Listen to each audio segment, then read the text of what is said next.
capítulo 5, y vamos a hablar hoy de una persona de la cual yo particularmente nunca he oído a ningún pastor ni a nadie hablar,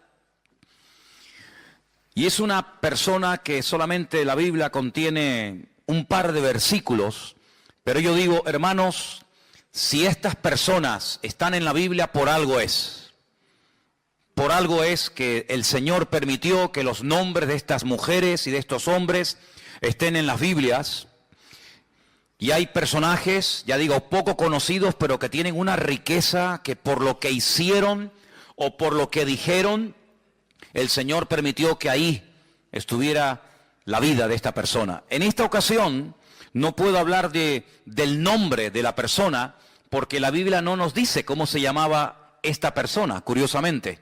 El próximo domingo y el otro y probablemente el otro estaré hablando de personajes poco conocidos y les diré el nombre. Pero en esta ocasión, el personaje del cual quiero hablar y en cierto sentido rendirle homenaje, no puedo decirles cómo se llamaba, porque la Biblia no nos dice cuál era su nombre, pero sí nos dice lo que hizo. Segundo de Reyes, capítulo 5, por favor presten atención, es un pasaje un poquito largo, pero vamos a leerlo tranquilamente. ¿Lo tenéis? Creo que lo vais a poner ahí también. Naamán, general del ejército del rey de Siria, era varón grande delante de su señor y lo tenía en alta estima, porque por medio de él había dado el Señor salvación a Siria. Era este hombre valeroso en extremo, pero leproso. Y de Siria habían salido bandas armadas y habían llevado cautiva de la tierra de Israel a una muchacha, la cual servía a la mujer de Naamán. Esta dijo a su señora: si rogase mi señor al profeta que está en Samaria, él lo sanaría de su lepra. Entrando Naamán a su señor, le relató diciendo: así y así ha dicho una muchacha que es de la tierra de Israel. Y le dijo el rey de Siria: anda, ve, y yo enviaré cartas al rey de Israel. Salió pues él llevando consigo 10 talentos de plata y 6,000 piezas de oro y 10 mudas de vestidos. Tomó también cartas para el rey de Israel que decían así: cuando lleguen a ti estas cartas, sabe por ellas que yo envío a ti mi siervo Naamán, para que lo sanes de su lepra. Luego que el rey de Israel leyó las cartas, rasgó sus vestidos y dijo: ¿soy yo Dios que mate y dé vida, para que éste envíe a mí a que sane a un hombre de su lepra? Considerad ahora y ved cómo busca ocasión contra mí. Versículo 8. Cuando Eliseo, el varón de Dios, oyó que el rey de Israel había rasgado sus vestidos, envió a decir al rey: ¿por qué has rasgado tus vestidos? Venga ahora a mí y sabrá que hay profeta en Israel. Vino Naamán con sus caballos y con su carro y se paró a las puertas de la casa de Eliseo. Entonces Eliseo le envió un mensajero diciendo: ve y lávate 7 veces en el Jordán, y tu carne se te restaurará y serás limpio. Y Naamán se fue enojado diciendo: he aquí yo decía para mí, saldrá él luego, y estando en pie, invocará el nombre del Señor su Dios, y alzará su mano, y tocará el lugar, y sanará la lepra. Habana y Farfar, ríos de Damasco, ¿no son mejores que todas las aguas de Israel? Si me lavare en ellos, ¿no seré también limpio? Y se volvió y se fue enojado. Mas sus criados se le acercaron, le hablaron diciendo: Padre mío, si el profeta te mandara alguna gran cosa, ¿no la harías? ¿Cuánto más diciéndote: lávate y serás limpio? Él entonces descendió y se zambulló 7 veces en el Jordán conforme a la palabra del varón de Dios. Y su carne se volvió como la carne de un niño y quedó limpio. Versículo 15. Volvió el varón de Dios, él y toda su compañía, y se puso delante de él y dijo: ahora, he aquí, ahora conozco que no hay Dios en toda la tierra, sino en Israel. Te ruego que recibas algún presente de tu siervo. Mas él le dijo, vive Dios en cuya presencia estoy, que no lo aceptaré. Y le instaba que aceptara alguna cosa, pero él no quiso. Entonces Naamán dijo, te ruego pues que de esta tierra no se dará a tu siervo la carga de un par de mulas, porque aquí en adelante tu siervo no sacrificará holocausto ni ofrecerá sacrificio a otros dioses, sino al Señor. Y en esto perdone el Señor a tu siervo, que cuando mi señor el rey entrare en el templo de Rimón para adorar en él, si se apoyare sobre mi brazo, si yo también me inclinare en el tiempo de Rimón, cuando haga tal, que el Señor perdone en esto a su siervo. Y él le dijo, ve en paz. Y se fue pues, y caminó como media legua de tierra. Entonces, ay amigo, entonces Giesi, criado de Eliseo, el varón de Dios, dijo entre sí, he aquí mi señor estorbó a este sirio Naamán, no tomando de su mano las cosas que había traído. Vive Dios que correré yo tras de él y tomaré de él alguna cosa. Siguió Giesi a Naamán, y cuando vio Naamán corriendo tras él, se bajó del carro para recibirle y le dijo, ¿va todo bien? Y él le dijo, bien, mi señor me envía a decirte. He aquí vinieron a mí en esta hora del monte de Efraín 2 jóvenes de los hijos de los profetas. Te ruego que les des un talento de plata y 2 vestidos nuevos. Y Naamán dijo, te ruego que tomes dos talentos de plata. Y le insistió y ató 2 talentos de plata en 2 bolsas y 2 vestidos nuevos, y lo puso todo a cuestas a 2 de sus criados para que lo llevasen delante de él. Y así que llegó a un lugar secreto, él lo tomó de mano de ellos y lo guardó en la casa. Luego mandó a los hombres que se fuesen. Y él entró y se puso delante de su señor. Y Eliseo le dijo, ¿de dónde vienes, Giesi? Y él le dijo, tu siervo no ha ido a ninguna parte. Él entonces le dijo, ¿no estaba también allí mi corazón cuando el hombre volvió de su carro a recibirte? Es tiempo de tomar plata y de tomar vestidos, olivares, viñas, ovejas, bueyes, siervos y siervas. Por tanto, la lepra de Naamán se te pegará a ti y a tu descendencia para siempre. Y salió de delante de él leproso, blanco como la nieve. ¿Cuántos dicen amén? Una historia realmente tremenda, llena de muchas enseñanzas. Y del primer personaje del cual quiero hablar es de este general sirio llamado Naamán. Versículo 1 nos da unas características, unos datos muy interesantes acerca de este hombre. Primero, su nombre, Naamán. Segundo, a lo que se dedicaba, su oficio, general del ejército del rey de Siria. General, un alto mando. Además nos dice que como persona, como hombre, era una persona grande, delante de su señor, evidentemente el rey. Lo tenía en alta estima. Incluso dice que por medio de él había dado el Señor salvación a Siria. Es decir, en un momento determinado de su vida, de su carrera militar, se había dejado usar como instrumento de Dios para traer victoria a su país en un momento puntual en el que era necesario. Y además dice que era un hombre con una valentía, dice, en extremo, a la máxima potencia. Pero tenía un pero.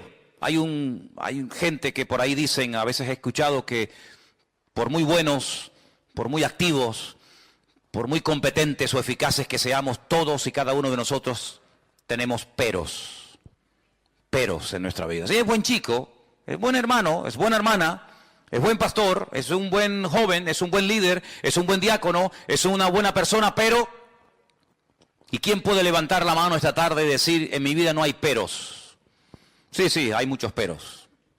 muy valiente, general, una estima tremenda, una persona con un valor increíble, una persona influyente, una persona seguramente con una posición social increíble, pero ¿de qué te sirve todo eso si eres leproso? Ahora, es que qué curioso que cuando uno estudia el tema de la lepra, el trato que se le daba a los leprosos en Israel es completamente diferente al trato que se le daba a los leprosos, por ejemplo, en Siria. Parece ser que un leproso en Siria podía hacer una vida normal y podía estar rodeado de gente y podía entrar incluso a la presencia del rey y no pasaba nada. Cuando es una enfermedad contagiosa, no solamente incurable, sino una enfermedad que se pega, que se transmite. Pero parece que Naamán no había sido expulsado, no vivía como tenían que vivir los leprosos en Israel, fuera de su familia, fuera de sus tierras, porque es una enfermedad, ya digo, que se contagia. Y la Biblia da capítulos enteros de instrucciones acerca de cómo se tenía que tratar a un leproso.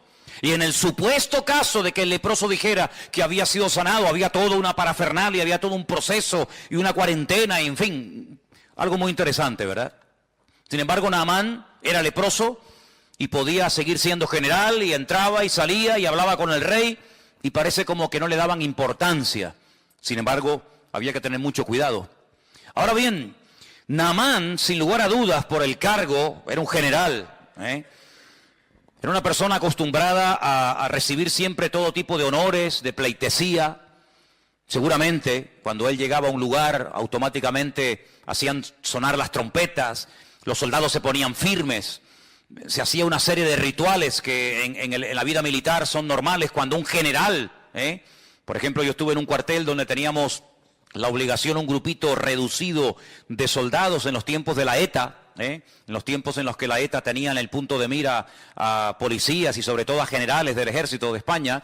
Pues yo estaba en una especie de comando de 10 soldados que íbamos de paisano y teníamos que estar siempre a altas horas de la madrugada haciéndonos pasar por gente que no tenía nada que ver con la vida militar, no podíamos llevar documentación, ni carnet de identidad, ni nada, con unos pelos y unas pintas terribles. Y bueno, y cuando estábamos por ahí, pues en el momento en el que mirábamos que cerca del cuartel entraba una serie de coches y ponían una banderita en lo alto del cuartel, sabíamos que el general estaba dentro. Esa era la indicación. Cuando veáis la bandera de tal color o de otro color, sabéis que tenéis que estar atentos porque el general ha llegado. Seguramente Naamán era una persona que estaba constantemente rodeada de un séquito de personas y a todo lugar donde Naamán llegara, pues en fin, todo el mundo se ponía firme y todo el mundo pues hacía todo tipo de reverencias y como era la costumbre, le besaban la mano, etcétera, etcétera. Pero, vuelvo a repetir, tenía un problema tremendo. Lo curioso es que todo esto va a cambiar radicalmente de la noche a la mañana, porque hay una chica, una joven, que repito, no nos dice la Biblia cómo se llamaba, pero nos dice cómo llegó a la casa de Naamán esta chica. Esta chica había sido llevada secuestrada, así de claro, por unas bandas armadas, por una especie de avanzadilla militar, de soldados que iban, atacaban, y robaban, violaban, destruían, y de paso si se podían llevar a algún chico, a alguna chica para someterlos como esclavos, pues aprovechaban. Y esta chica había llegado a la casa de Naamán porque fue secuestrada por la fuerza de la casa de sus padres. Ahora ponte tú en el lugar de esta niña, una chica que de la noche a la mañana es secuestrada. Yo no puedo asegurar si la violaron o no, porque la Biblia no lo dice, pero lo más probable es que lo hayan hecho, lo más probable. De repente, de ser una niña que está con sus padres, con su madre, con sus hermanos, que va a la sinagoga, probablemente alguna vez iría al templo a Jerusalén, vete tú a saber. De la noche a la mañana esta chica pasa a estar de criada, de esclava, lejos de su casa, lejos de sus padres, sirviendo a una señora que no conoce absolutamente de nada, una casa donde se comen cosas que ella jamás en la vida había comido por ser judía, una casa donde seguramente se adoraba a todo tipo de divinidades y de dioses, lo cual ella sabía que no se podía hacer. Y de la noche a la mañana esta chica pasa de estar en una casa normal y llevando una vida tranquila a una vida de esclava donde nunca más vas a volver a tu tierra, sino que te van a matar a trabajar de sol a sol, sin ningún tipo de derechos, sin vacaciones y sin ningún tipo de indemnización de ninguna clase. Humanamente hablando, era para tener el corazón lleno de odio. Humanamente hablando era para estar todo el día quejándote o coger una depresión terrible y no querer vivir o incluso hasta pensar en quitarte la vida. Sin embargo, el ambiente, la injusticia de la vida no logró cambiar, no logró sacudir la fe de esta muchacha, sino que ella observa que el marido de su señora es un hombre muy importante, un hombre muy valeroso, un hombre con muchas medallas y mucho reconocimiento, pero es un hombre que se está muriendo cada día. Y cada día lo observa y se da cuenta de que este hombre va de mal en peor.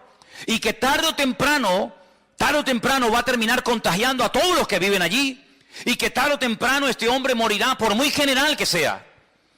Y de repente ella se le ocurre decirle a la esposa de Naamán, a su señora, a su ama: si mi señor fuese a Israel y dejase que el profeta, el varón de Dios, le ministrara, él sería sano totalmente de su lepra. Su vida cambiaría radicalmente, pero tiene que ir a mi tierra, tiene que ir a mi país.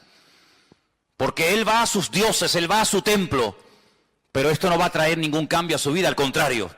Pero si él se atreve a ir a mi tierra, no en esta ocasión para robar más jóvenes, no en esta ocasión para atacar y quemar y violar mujeres, sino para pedir misericordia, y él va con una buena actitud, y él se deja ministrar y se deja orar por el profeta, su vida va a cambiar. Parece que esto le impactó. Claro, yo no sé si nosotros en el lugar de la chica le hubiéramos dicho a este enemigo que vete tú a saber si mató a los padres de esta niña. Porque podemos especular y crear toda una historia alrededor de esto. Vete tú a saber cómo hubiéramos reaccionado nosotros. Ponte tú en el lugar de esta chica. Te secuestran, te violan, te matan a la familia, te llevan a un país extranjero. De repente te meten en una cultura, en una religión, en un ambiente pagano, idólatra. ¿Cómo tú hubieras reaccionado? Pues que se muera. Yo no le voy a decir absolutamente nada, pero no. Ella aprovechó la oportunidad. Ella no dijo, bueno, que se muera de su lepra porque no se merecen absolutamente nada, sino que ella da testimonio de la fe y de la confianza que tiene en su Dios y en los hombres de Dios de aquella época. Y esto, ya digo, le tuvo que impactar tanto a Naamán que Naamán fue a hablar con el rey. Se ve que tenía acceso directo y una amistad tremenda con el rey de Siria y le dijo, mira, me ha pasado esto y esto, tengo una chica trabajando de criada, de esclava en mi casa, y me ha dicho que en Israel hay un hombre, un profeta, que puede orar por mí y mi vida puede cambiar. Y entonces el rey le da permiso, y el rey le da unas cartas para que se las lleve al rey de Israel. Y claro, imagínate, cuando el rey de Israel recibe las cartas del rey de Siria, dice, pero hombre, pero esto es increíble. No solamente nos atacan, no solamente nos matan, no solamente nos secuestran a nuestra juventud, sino que ahora me manda un leproso para que lo sanemos. ¿Pero esto qué es? Se vio realmente entre la espada y la pared, porque casi era una especie de orden. Te mando a este para que me lo sanes. Ya, sí, como si fuera tan fácil, ¿no? Como si le doliera la cabeza y le damos un frenadol o una aspirina, ¿verdad? Te mando a un leproso para que me lo sanes. Y el rey de Israel dice, ¿acaso soy yo Dios? ¿Puedo yo sanar a un leproso? Era una enfermedad incurable, era algo terrible en aquella época. Los judíos expulsaban de los campamentos. Mira, por ejemplo, a Miriam, la hermana del pastor de Moisés. La echaron del campamento, sí, pero es que es la hermana de Aarón, es la hermana de Moisés, da igual quien sea. No puede vivir entre nosotros, la echaron del campamento. Todos sabemos que ella murmuró, que ella cuestionó la autoridad de su hermano, y dice la Biblia que quedó, automáticamente leprosa. Y estuvieron 7 días diciendo, bueno, ¿qué hacemos? ¿La abandonamos en el desierto? ¿Avanzamos? ¿Qué hacemos? Y allí estuvo una semana el pueblo esperando, pero claro, es que ella ya había esperado por su hermano Moisés cuando este era un bebé, cuando este era un niño pequeñito y lo pusieron en un canasto para que fuera devorado por los cocodrilos del río Nilo, para que se ahogara. Ella estuvo esperando a ver qué pasa con mi hermanito, a ver si se salva, si se muere, a ver si la corriente se lo lleva, a ver si... Y ella esperó por su hermano, y lo que tú siembras es lo que tú vas a cosechar. Si tú esperaste por Moisés, Moisés va a esperar por ti. Y dice la Biblia que cuando ella reconoce que obró mal, que actuó incorrectamente, y ella pide perdón, su hermano Moisés ora por ella, el Señor la restaura, la sana, la vuelven a incorporar al campamento y entonces dice que el pueblo otra vez se puso en marcha. Qué bonito, ¿no? Gloria a Dios. No puedes pedir lo que tú no estás dispuesto a ofrecer. Pero si tú siembras algo en la vida, ten la completa seguridad que lo que tú has sembrado es lo que tú vas a cosechar. Y siempre se cosecha más de lo que hemos sembrado en la vida. ¿Cuántos dicen amén? Así que allí se va Naamán con estas cartas bajo el brazo para ponerse en contacto con el profeta Eliseo. Y me llama la atención, yo estuve leyendo esto y leyendo, digo, pero Señor, esto es algo increíble. Versículo 5 dice que este hombre se va, pero no se va con las manos vacías. Fíjate lo que se llevó.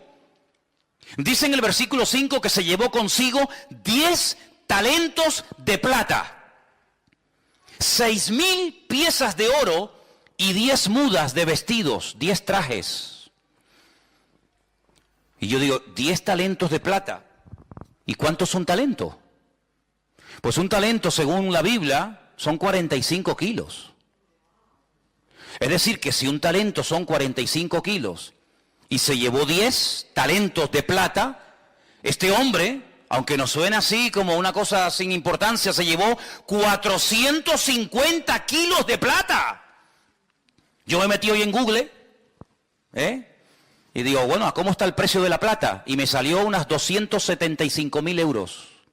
Si tuviéramos hoy 450 kilos de plata, lo mínimo que nos darían, lo calculé a lo mínimo, serían 250.000 euros. ¿Alguien tiene por ahí 450 kilos de plata escondido bajo el colchón? Bueno, bajo el colchón tendría que ser un colchonazo enorme, ¿no? Pero no solamente eso, sino que se llevó 6,000 piezas de plata. Perdón, de oro. Esto es un fortunón. Y se llevó 10 vestidos que tenían que ser unos pedazos de trajes. No eran comprados ahí en Primar. Estos eran trajes de categoría, de marca, amigo, porque hay que impresionar al profeta. Date cuenta que estás pidiendo algo muy complicado. Sáname de la lepra. Sí, ya. Como si fuera así, tocar un botón y ya está. Y con todo ese cargamento este hombre pasa los altos del Golán y allí se adentra en tierra de Israel. Y cuando él va por el camino, él que es un hombre importante, él es un general, él no es un pelagato, sino es un hombre de autoridad, él va con un plan, ¿no? Él va con un pensamiento y él dice, bueno, cuando este hombre me vea y me vea con todos estos soldados y me vea con casi 500 kilos de plata y con 6,000 piezas de oro, etcétera, etcétera, este hombre me va a hacer un recibimiento alucinante, ¿no? Saldrá afuera, me hará una reverencia, me besará la mano, o levantará las manos, invocará a su Dios, vendrá y me hará algo mágico. Eliseo no le hizo ni caso. Pero es que ni caso. Dice en el versículo 10, entonces Eliseo le envió un mensajero. Mira, vete y dile a Naamán que se vaya y que se bañe. Ahora, si tú vienes a hablar conmigo y yo te digo, hermano, mire, hagamos un favor, primero vaya y báñese. ¿Te gustaría?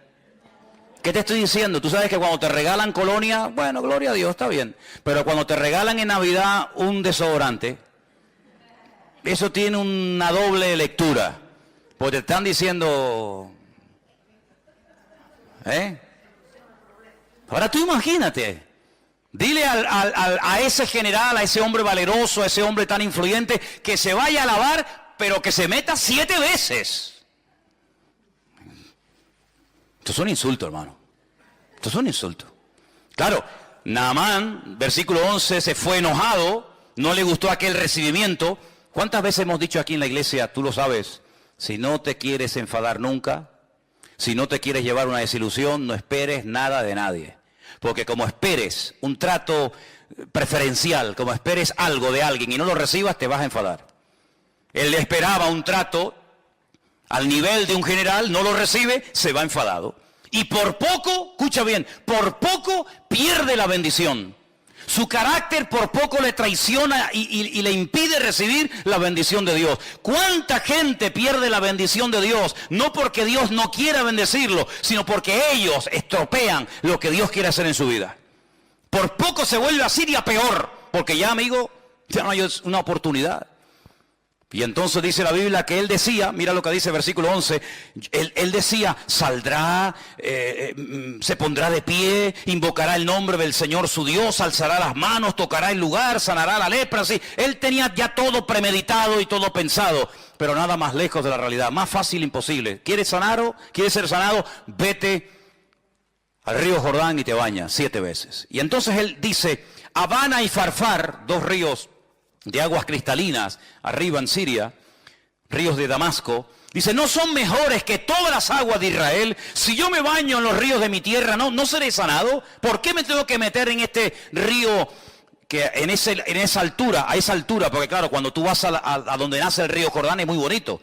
Nosotros hemos estado arriba en el norte, en Banias, en lo que era antiguamente Cesarea de Filipo, y allí el río Jordán es una belleza. Allí ves las truchas, allí ves los peces, allí es agua cristalina. Aquello es una belleza de lugar. Pero según va corriendo el río Jordán, pues tú vas viendo que de aguas cristalinas nada. El río Jordán es un río de barro, de sedimentos, de tierra, y todo eso es lo que entra en el Mar Muerto y ahí se queda. Entonces es un río, sinceramente, que cuando tú te metes, pues no ves el fondo, no te ves ni los pies de lo sucio, del barro que va arrastrando desde el norte hasta donde estaba este hombre. Y él dice, ¿cómo? Pero hombre, ¿me voy a meter ahí? Pero si en mi país, en mi tierra, los ríos son más bonitos, más limpios, más cristalinos. Este es un río sucio. Ay, amigo. Naamán tuvo que aprender algo. Y es algo que aparentemente es fácil, pero que a mucha gente le cuesta, y muchas veces hay algunos que no lo aprenden nunca. ¿Sabes? Yo he conocido gente que está dispuesto a pagar dinero para ser sanado, a pagar dinero para que el marido le vuelva y deje a la otra, pagar dinero para que el hijo cambie y deje la droga, pagar dinero para salir de la depresión en la que están, pero en cuanto se les habla de obediencia, de sometimiento a Dios, de renunciar al pecado y ponerse en línea con Dios, ay amigos, si te he visto no me acuerdo. Hace muchos años estábamos en Arrecife de Lanzarote, predicando en una campaña evangelística al aire libre. Y se me acercó un señor de Valencia que trabajaba en una autoescuela de aquella época. Y este hombre en aquellos años había pagado 2 veces a unos santeros brasileños y cubanos, a uno más de 250.000 pesetas y a otro casi 300 y pico mil pesetas. Se había ido a Cuba, se había rapado el pelo, había estado como si fuera un perro dentro de una casa. Se había hecho santero o lo que fuera, pagó dinero, mató gallinas, se lavó en sangre de no sé qué. Cuando vino a la campaña me abría las bolsas con unos pañuelos llenos de sangre. Pagó un dineral, más de $500,000 de pesetas, más los traslados de viaje para arriba, para abajo, pero cuando le dijimos, eso no sirve absolutamente de nada. Te has enredado, te has metido más en la basura de lo que estabas. Lo que tienes que hacer es coger todo eso y tirarlo a la basura y prenderle fuego. Y lo que tienes que hacer es dejar el pecado, dejar la querida con la que vives, ponerte en orden con Dios, arrepentirte de tus pecados y el Señor, si quiere, comenzará a transformar tu vida. ¿No le gustó? No le gustó. Si yo hubiera sido otro, digo, pues mira, yo te puedo curar, pero a mí me tienes que dar 480.000 pesetas. Y seguramente las hubiera pagado.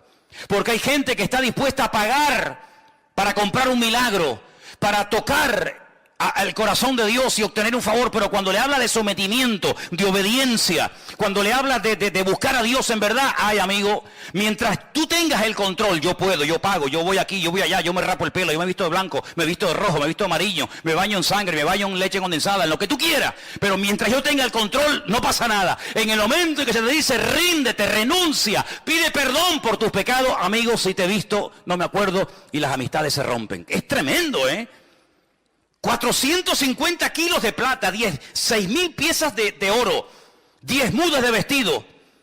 Fíjate el fortunón que este hombre lleva encima, hermano. ¿Te imaginas que esta tarde entrara aquí un hombre que nos dijera, si ustedes oran por mí, les regalo 6.000 piezas de oro, te regalo 10 trajes de estos de marca fabulosa, te regalo no sé cuántos cientos de kilos de plata? Es algo increíble. Dispuesto a pagar el milagro, pero no está dispuesto a meterse dentro del río Jordán. ¿Por qué? Porque es aceptar órdenes de un ser inferior desde su punto de vista, y para él aquello es una humillación. ¿Pero por qué? Porque el orgullo impide que mucha gente cambie de vida. Porque el orgullo tiene un poder tan tremendo que ha destruido familias y países y imperios enteros. Es un veneno, es un cáncer impresionante la persona que cae en las redes, en la trampa del orgullo. Es un pobre desgraciado. Sí, tanto general, tanta valentía, tanta historia, pero es un pobre desgraciado. Es muy fácil decirle a los demás lo que tienen que hacer, pero en cuanto alguien te dice a ti lo que tú tienes que hacer, te enfadas. Es muy fácil dar órdenes a los soldados, pero cuando por ahí se cambian las tornas y un soldado te da una orden a ti, no sabes responder. Porque es muy fácil ver lo que los demás hacen mal desde nuestro punto de vista. Pero cuando el Señor te pone el dedo en la llaga y te dice, no, tú eres el que tienes que cambiar. Tú eres el que tienes que dejar de cuestionar a los demás y poner la mano en el arado y pedir perdón. Ay, amigo, ahí nuestro ego, ¿verdad? No, a mí nadie me tiene que decir lo que tengo que hacer. Eso le pasó a Naamán. Y Naamán no fue sanado porque se metió 7 veces en el río Jordán. Las aguas del Jordán no sanan a nadie.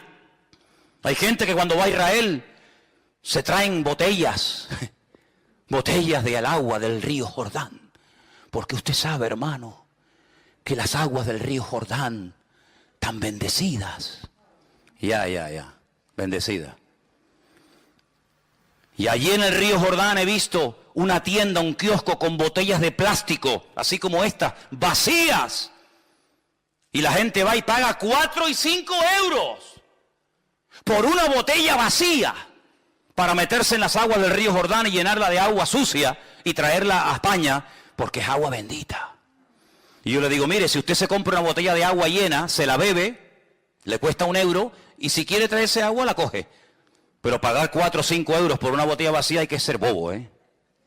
Pues la gente lo hace. La gente lo hace y va y tú lo ves que se mojan, y por agua por aquí y agua por allá. Tremendo. No fueron las aguas del río Jordán lo que sanaron a Naamán. Lo que sanó a Naamán fue aceptar una orden por parte del profeta Eliseo, que no entendía, que le tocó su ego, pero cuando él se humilló, cuando él se arrepintió y cuando él estuvo dispuesto a hacer caso a lo que le decían, ahí comenzó un proceso de cambio en su vida. Y dice la palabra de Dios que este hombre al final acepta. Al final va, se mete en el río Jordán, aunque no entiende la orden. Mire, hermano, yo lo he dicho ya en varias ocasiones. En la Biblia hay 3 tipos de mandamientos. 3 tipos. Cada uno recibe su nombre. Hay mandamientos que entran dentro del sentido común. No matarás.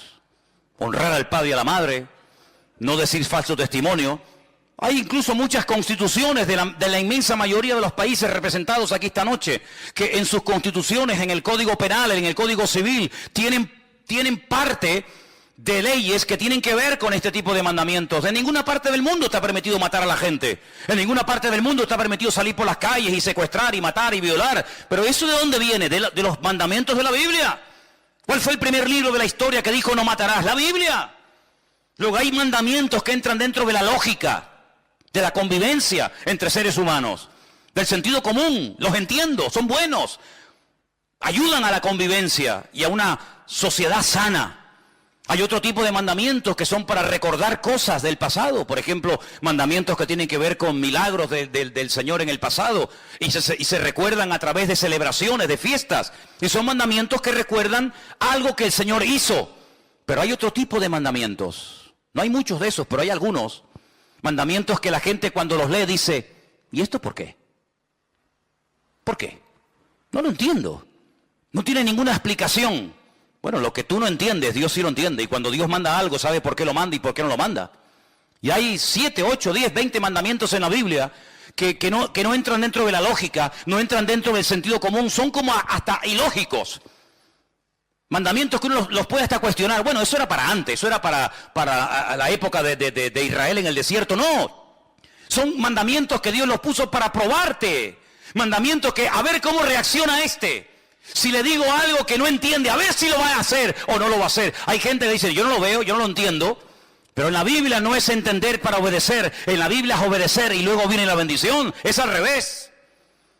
No era lógico que el Señor dijera, si ustedes se quieren salvar de la muerte, no estamos hablando de una fiebre, estamos hablando de algo serio, la vida, tienen que pintar la puerta de sangre. Pero bueno, ¿eso qué lógica tiene? ¿Cómo va a parar la muerte? Un poco de sangre en la puerta y en los postes y en el dintel de una casa. ¿Pero qué explicación tiene esa? Ninguna. Es simplemente un acto de obediencia. ¿Te fías o no de tu Dios? Si no pones sangre en la puerta de tu casa, tu primogénito morirá. Y el primogénito de tu vaca y de tu buey y de tu asno morirán. Bueno, no lo entiendo, pero lo hago. Ah, mira, no lo entendían, lo cumplieron, pero sin embargo salvó la vida de miles y de miles de personas en Egipto. ¿Tenía lógica dar vueltas alrededor de la muralla de Jericó? ¿Tiene alguna magia? Cuando damos muchas vueltas alrededor de una ciudad, ¿se van debilitando los muros y al final caen? No. Es simplemente un mandamiento para ver si tú te fías de mí. ¿Te atreves a creerme? Sí, pues venga, demuéstralo. Venga una vuelta, y ahora otra, y ahora otra, y ahora 7. Son esos mandamientos que no entran dentro de nuestra lógica. No lo entiendo. Señor llega y dice, quitar la piedra. Pero ¿cómo vamos a quitar la piedra? Hace 4 días que mi hermano está muerto. Ahí hay un olor terrible. Esta mañana estuve en el puerto de la Cruz y había en la cocina un olor a muerto. A muerto. Cogieron la bolsa de basura, la tiraron y volvió a entrar. Digo, aquí sigue oliendo a muerto. Y había un ratón que estaba muerto. Había un ratón que estaba muerto. Un ratón así, así. Ahora tú imagínate un ser humano 4 días muerto en Israel con un calor que hace terrible, que llegue el Señor al cementerio y diga, quitar la piedra. Claro, con razón las hermanas del difunto, Marta y María, dijeron, Señor, es que nuestro hermano ya está podrido, nuestro hermano ya está corrompido, nuestro hermano hiede, ya no es aquel joven, ¿verdad?, varonil y fuerte que tú conocías, es que está corrompido. Y el Señor dijo, quitar la piedra. Quitar la piedra. ¿Cuántas veces en nuestra vida somos incapaces de recibir la bendición? No porque Dios no quiera, sino porque cuestionamos. ¿Y por qué? ¿Y por qué? Pues porque yo lo digo y punto y se acabó. Y Dios no tiene que darnos explicaciones a ninguno de nosotros. Pero si te atreves a obedecer, si te fías de Dios, la bendición te alcanza donde quiera que te encuentres. ¿Cuántos dicen amén? ¿O tú crees que vas a entender siempre a Dios? Hay momentos que yo no entiendo, ¿y por qué pasa esto? ¿Y por qué pasa lo otro? El próximo domingo vamos a hablar de un hombre bueno, un hombre extraordinario que lo mataron injustamente. ¿Por qué? Bueno, hijo, hay cosas que nunca vamos a entender mientras estemos en este cuerpo de barro. Pero yo lo único que sé es que con Dios no existe injusticia y que el Señor sabe lo que hace, aunque yo no lo entienda. Dice que los que amamos a Dios, todas las cosas nos ayudan a bien.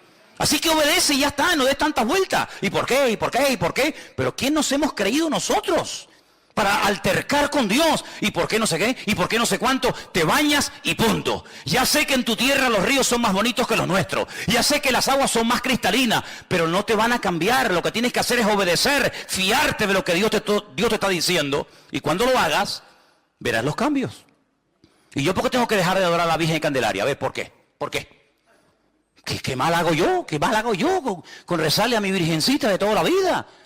Además me la regaló mi madre, ella la recibió de su madre. ¿Y por qué? Si esto es una tradición, esto es una cultura, esto forma parte de la idiosincrasia, de la costumbre popular de los pueblos. Bueno, hijo, pues sigue con tu muñeco, con tu rollo. ¿Y yo por qué tengo que dejar de no sé qué? ¿Y yo por qué tengo? Y hay muchas personas que se les va la vida. Se les va la vida cuestionando la palabra de Dios. Y sí, y no, y ahora sí. Y mientras tú estás cuestionando, tú estás dando vueltas en ciclo, otro que lleva menos tiempo que tú en el Evangelio, te pasó por encima y ya estás sirviendo al Señor cuando tú tenías que estar ya sirviéndole, pero sigues dando vueltas en el desierto porque no termina de renunciar a tu ego y de decir, Señor, yo me fío de ti y sé que siempre viene bendición cuando hay obediencia. ¿Cuántos dicen amén? Así es, hermano. Así que si te quieres sanar, estás tardando. Cuanto antes lo hagas, antes recibirás el milagro. Bueno, gracias a Dios lo lograron convencer. El hombre se fue a bañar, se metió 7 veces en el río Jordán. Y dice el versículo 14 que cuando se zambulló en el Jordán 7 veces, conforme a la palabra del varón de Dios, su carne se volvió como la carne de un niño. Tremendo. Y quedó limpio. Tú te das cuenta que la piel de los niños es diferente a la nuestra. La cara nuestra es muy dura ya, ¿no? La piel de los niños, tú le coges el pie a un niño y no tiene callos. No tiene callos. Y si no, podemos sacar aquí para que veáis. Es una piel increíble. Las manos, los niños no tienen callos. Es una piel increíble. ¿Saben que a veces en la antigüedad se mataban a vacas que estaban embarazadas para sacarle el ternero, los no natos, los que no habían nacido? Se les sacaba el ternero que aún no había nacido y se sacrificaba también lógicamente al ternero. ¿Para qué? Para curtir esa piel, porque era una piel tan suave, una piel tan hermosa que se utilizaba para escribir los pergaminos. Y se utilizaba para hacer los rollos de la Torá y se utilizaba para escribir libros. ¿Por qué? Porque es una piel frágil, una piel bonita, una piel suave, no como una piel... Me acuerdo una vez que alguien me dijo, no, están vendiendo unas chaquetas de piel muy baratas. Y me fui un día, hace años, a verla y digo, pero esto no es piel, esto es cartón piedra. Las ponías de pie y se quedaban de pie. No, son de piel, me decía el vendedor. Digo, ¿de piel de quién? De Matusalén. Eran de piel de camello. Claro, cuando se pone una chaqueta de piel de camello, al final te sale hasta joroba. ¿Qué quiere que te diga? Entonces la piel de un niño, algo increíble. Ahora, cuando este hombre sale del agua y se ve limpio, se ve que la lepra ha desaparecido. Ahora, déjeme que le diga algo. Yo mientras estudiaba este tema esta semana, este no es el primer leproso en la Biblia. Por cierto, ¿quién fue el primer leproso en la Biblia? No, Lázaro no fue nunca leproso. ¿Quién fue el primer leproso de la Biblia? No, Miriam no fue. Tiene que ir para atrás. No, Job tenía problemas en la piel, pero no necesariamente lepra. Dice que tenía la sarna. Se rascaba con una teja. Él vivía con su familia, luego no era algo contagioso. Hay un hombre extraordinario, un hombre de Dios. El mejor de todos, que se quedó leproso. Bueno, sigan pensando. No me digan que no lo sabéis. ¿Abraham era leproso? Ah. ¿Quién se quedó leproso? Bueno, sigan pensando. Volvió al varón de Dios, él y toda su compañía se puso delante de él y le dijo, he aquí ahora conozco que no hay Dios en toda la tierra sino en Israel. Ah, amigo, ahora te has dado cuenta, ¿no? Te das cuenta los cambios, los milagros, las bendiciones que vienen cuando te fías de Dios, cuando pones en práctica la palabra, aunque no la entiendas, te das cuenta que siempre la obediencia trae bendición. Tú venías cargado de plata, tú venías cargado de oro, pero ¿de qué sirve eso? De nada. Dice David, yo estaría dispuesto a hacer un sacrificio para ti cuantas veces tú me lo pidieras, pero tú no quieres sacrificio, que yo te lo daría, porque los sacrificios del Señor son el corazón quebrantado y el espíritu humillado delante de la presencia de Dios. Eso es lo que Dios quiere. Saúl dijo, no, mira, yo he contradecido la orden, he llevado un poco la contraria con lo que inicialmente me pediste, porque hemos reservado estas ovejas, mira qué pinta tienen, mira qué pedazo de bueyes, mira qué toros, mira qué machos cabríos, para sacrificarlos al Señor. Y Samuel le dice, ¿acaso Dios te ha pedido a ti sacrificios?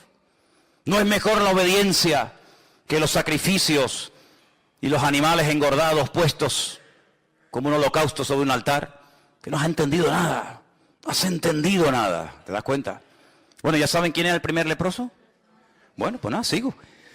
Entonces dice la Biblia que este hombre, cuando se ve cambiado por dentro y por fuera, porque este hombre era leproso, sí, pero también era leproso en el alma, Tenía un orgullo, y yo no sé qué es peor, la lepra o el orgullo. Porque por ser leproso nadie se va al infierno, Pero por ser soberbio y no querer obedecer a Dios te puedes condenar eternamente. Así que no sé qué será peor. O ser leproso o ser un soberbio y un arrogante. Y este lo tenía todo. Pero este hombre cuando se ve cambiado y sanado por fuera, cambia por dentro. Y dice, ahora entiendo que el Dios de esta gente, el Dios de este pueblo, es el único y verdadero Dios. Y ahora dice, versículo 16, que él insiste en darle un presente. Pero no lo quieren aceptar.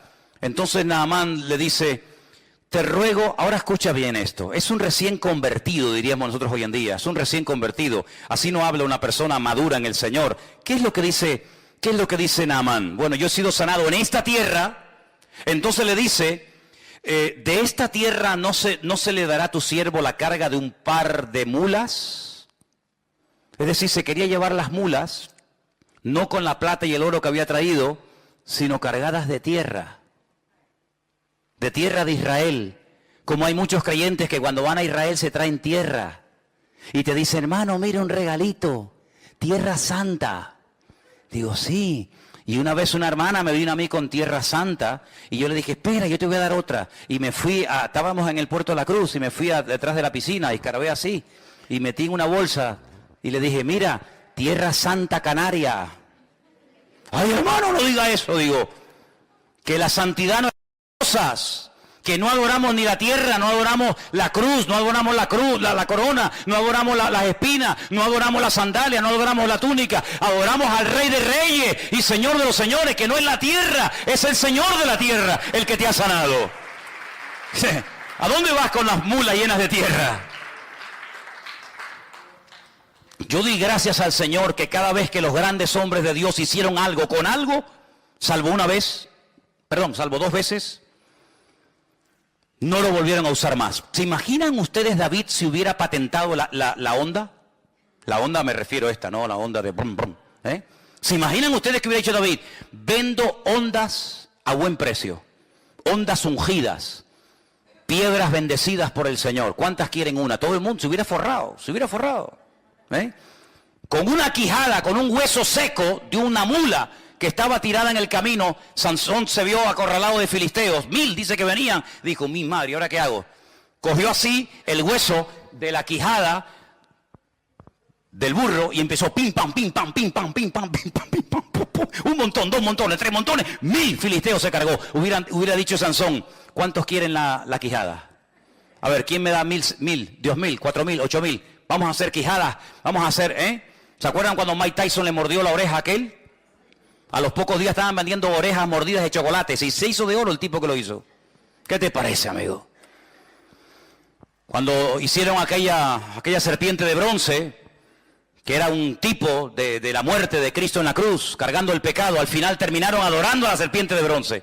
Y dice que el rey Ezequías tuvo que prenderle fuego, porque al final terminaron adorando al instrumento en vez de al Señor que utilizó el instrumento. O el efod que hizo Gedeón, que dice la Biblia que al final fue de tropiezo al pueblo de Israel. No adoramos las cosas, hermanos. No adoramos las cosas. No adoramos como mucha gente, ¿verdad? Las reliquias. Las reliquias. No.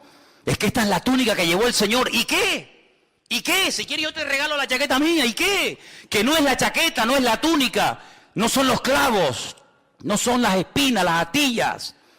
Sino es el Señor el que hace las cosas. No somos supersticiosos, no tenemos necesidad de amuletos. Yo espero que no haya nadie aquí, que sea supersticioso, que todavía esté con el vasito de agua y con aquel que está con la manita así con el perejil mirando para la pared castigado. Espero que no haya nadie aquí así, espero que no haya nadie con el lacito rojo y el diente de ajo y no sé qué en el bolsillo y el espejo de no sé qué y el gato de no sé qué. Espero que no haya nadie así, porque nosotros tenemos a un Dios que es mucho más grande que todo eso. Y aunque vengan contra ti por un camino, por 7 saldrán corriendo. No te vas a llevar tierra a tu país porque no ha sido la tierra la que te ha sanado. Al que te tienes que llevar es al Señor que bendice a esta tierra y a esta nación. ¿Cuántos dicen amén? Así que este hombre cambió. Pero ¿cómo se produjo este cambio? Porque una muchacha anónima, que no sabemos cómo se llamaba, se quedó un día y dijo, tengo 2 opciones, o callarme y dejar que este hombre se muera, o abrir mi boca y decir, tu problema es terrible, tu problema te va a terminar matando, pero hay solución, hay esperanza, hay una respuesta, y es mi Dios, y es mi Señor.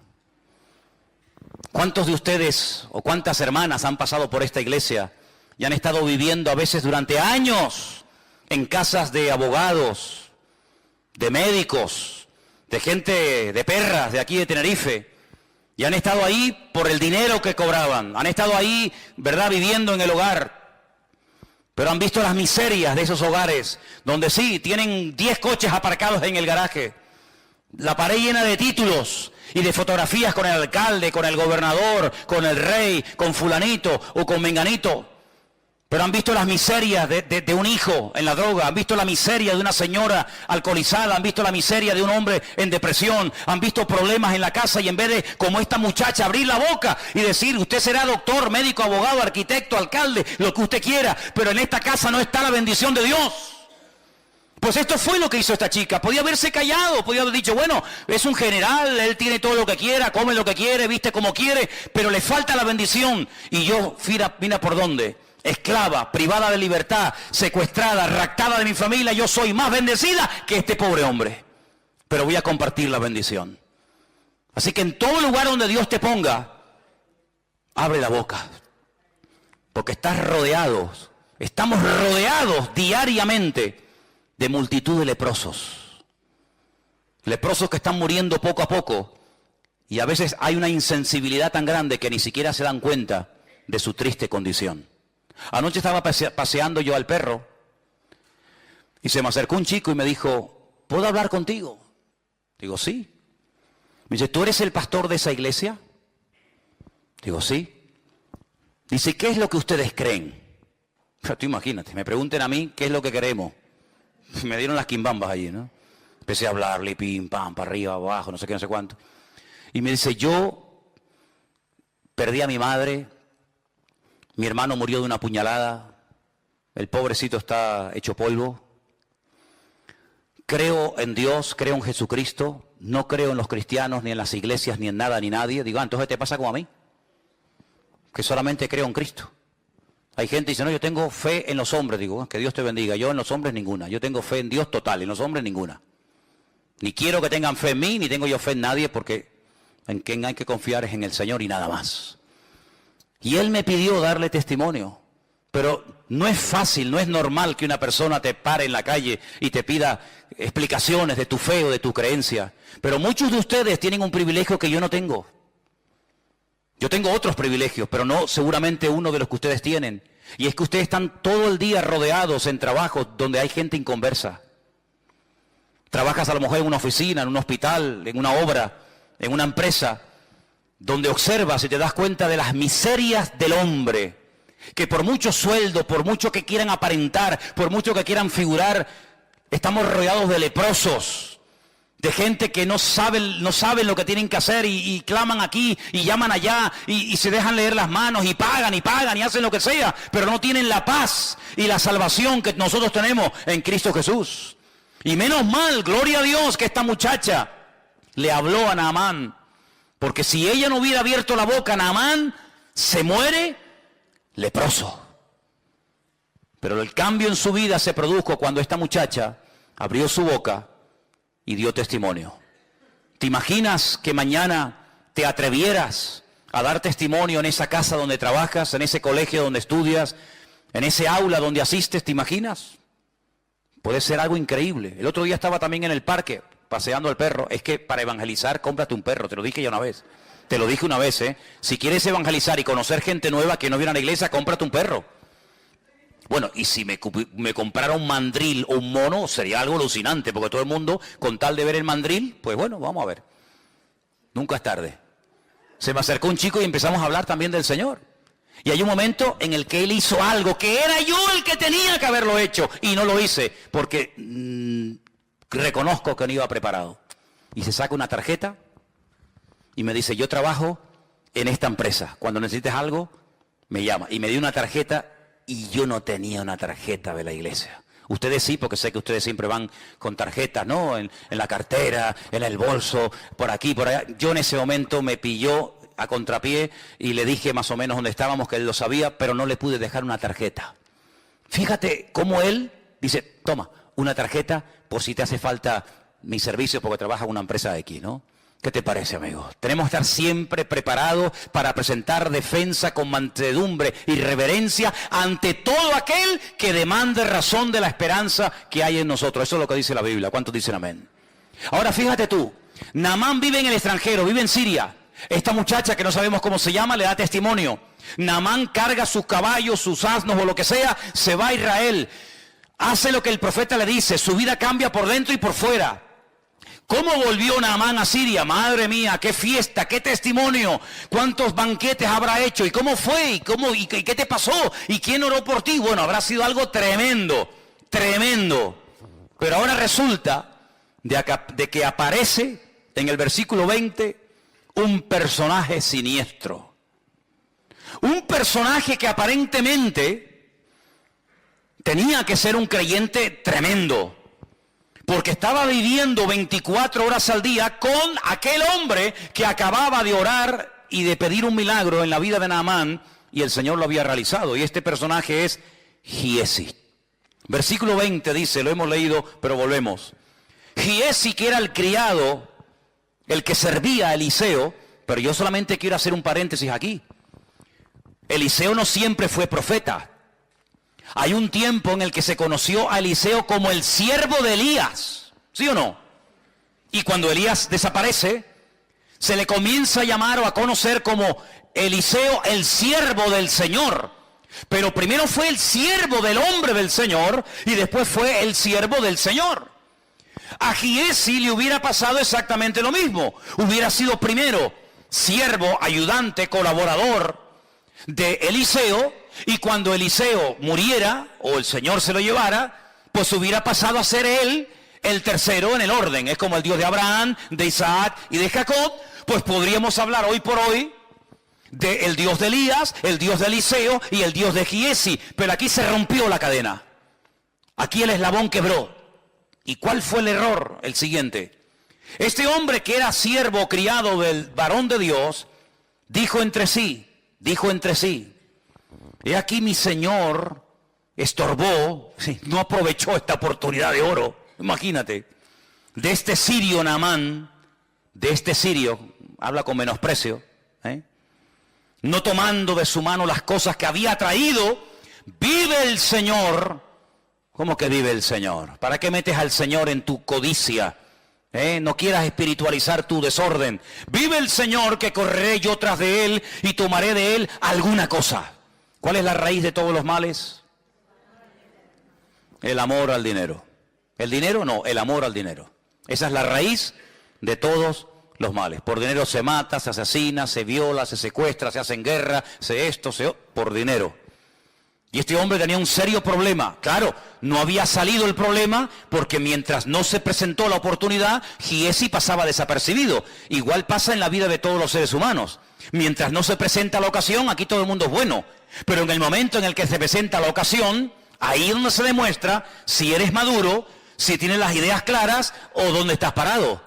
Giesi, sí, siervo del varón de Dios. Oye, este muchacho ¿quién es? No, es el ayudante del profeta. Ah, muy bien. Pasaba desapercibido, no tenía que hacer nada, no tenía que hablar, sino simplemente servir y obedecer las órdenes y las instrucciones de Eliseo. Pero llega el momento cuando él cree que se ha desperdiciado una oportunidad de oro. Y entonces dice, esta es la mía, voy a tomar ocasión. Siguió Giesi a Naamán, Naamán lo vio, que venía corriendo. Tras de él se bajó del carro para recibirle y le dice, ¿qué pasó? ¿Pasó algo? Y le dice, primera mentira, mi Señor me envió a decirte, ¿esto es verdad? A ti no te ha enviado nadie.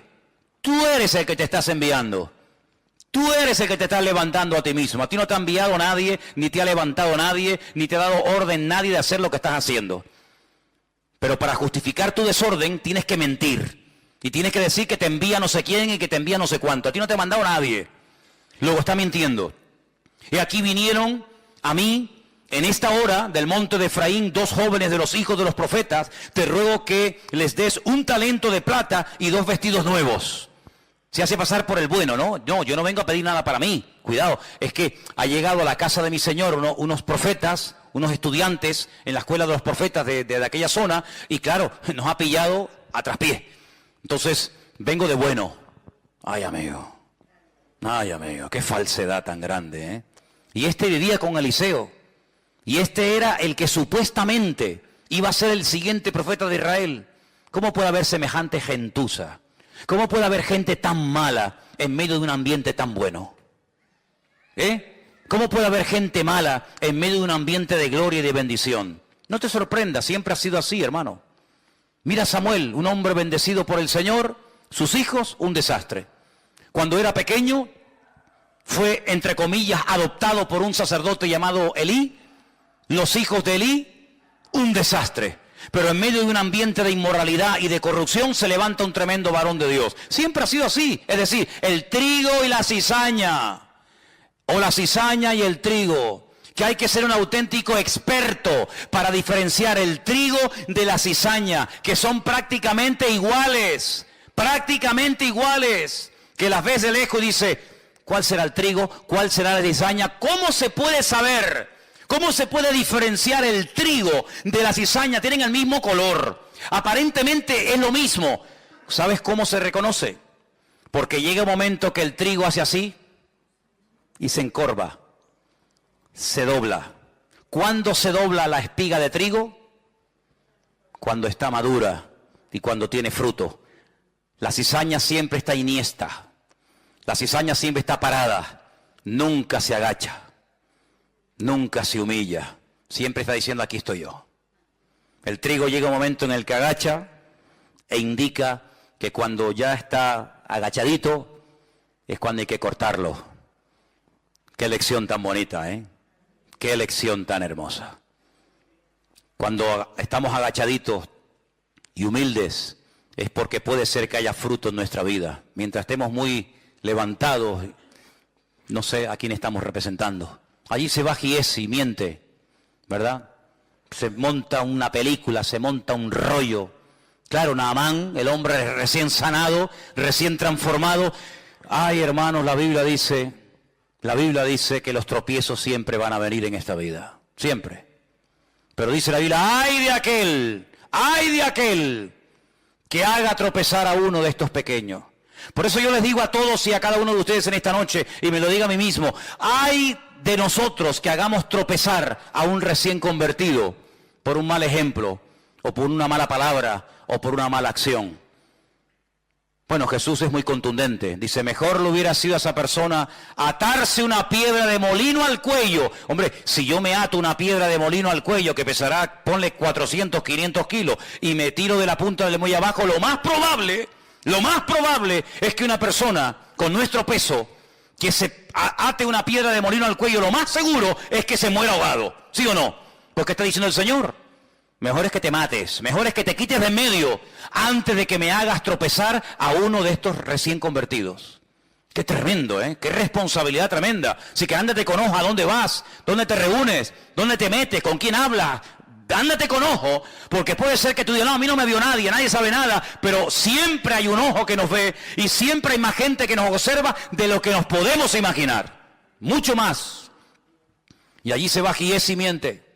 Y entonces dice la Biblia que pide un talento, pero Naamán en ese acto de generosidad dice, no, uno no, 2 talentos, 90 kilos de plata.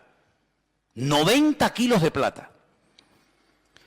Y le insistió y ató los 2 talentos de plata en 2 bolsas y vestidos nuevos y lo puso todo a cuesta de 2 de sus criados para que le llevasen delante de él. Y ahora me llama la atención la expresión del verso 24. Se lo llevó a un lugar, dice ahí en tu Biblia, ¿qué dice? Secreto. Secreto para ti. Pero ¿acaso Dios no sabe dónde lo has escondido? ¿Secreto de qué? Nunca me olvidaré, lo he contado varias veces, cuando un día ya no está, porque ya prácticamente no existen, han desaparecido, hay muy poquitas. Pero antiguamente había muchas cabinas telefónicas, ¿os acordáis? Aquellas cabinas que abrías la puerta, entrabas dentro. ¿Se acuerdan o no? Alguno dice, ah, sí, había eso, sí, hermano. Había una época en la historia de la humanidad en la que habían cabinas telefónicas, ¿sí? ¿Y para qué? Si había móviles. No, es que no había móviles. ¡Ah! No había móviles. ¿Cómo se podía vivir sin móvil? Se podía vivir, hermano. Se podía vivir. Se podía vivir. Y era con monedas. ¿Con monedas? Sí, bueno, era otra década. Era otra época de la historia de la humanidad. Pero bueno, a lo que vamos. Yo estaba una mañana temprano ahí en esa cabina haciendo una llamada. Y en eso cruza el paso de peatones que está en la piscina municipal. Os ubicáis, ¿no? Sabéis de lo que estoy hablando, ¿no? Venía un joven de la iglesia. Venía el hombre echando humo. Y bueno, oye, cada uno se lo monta como puede y como quiere. Entonces cuando yo lo veo y tengo que salir de la cabina, el hombre que venía bien enchaquetado, bien encorbatado porque iba a su trabajo, lo cual me parece bien, el hombre cuando me ve hace, pero fue, hermanos, ustedes han visto a David Copperfield. No, este era Bill el niño, fue a fe. Pero además que lo metió dentro, porque se te puede caer, te puede estar... Hizo... Fue una cosa increíble. Increíble, una rapidez. Yo digo, de verdad te lo digo, ¿eh? Estuve a punto de decir, oye, lo puedes hacer otra vez porque eres un fiera, tío. Eres un fiera. Sí. Y entonces empecé a hablar con él. Y le digo, ¿qué, hermano? ¿Cómo estás? Bien, bien. Bueno, y él estaba, ya el hombre sudaba, estaba nervioso. Y no sé qué, y le alargué la conversación. No sé qué tontería.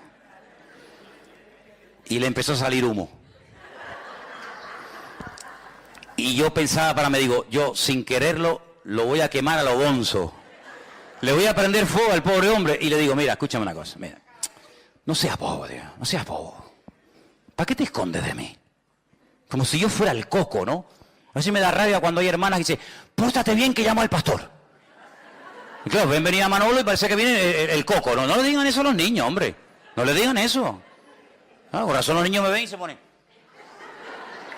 ¿Este quién es? El pastor. Ah, no digan eso, dile, oye, que viene, yo sé, que viene Piero, que viene, dile otro, pero no diga mi nombre, hombre.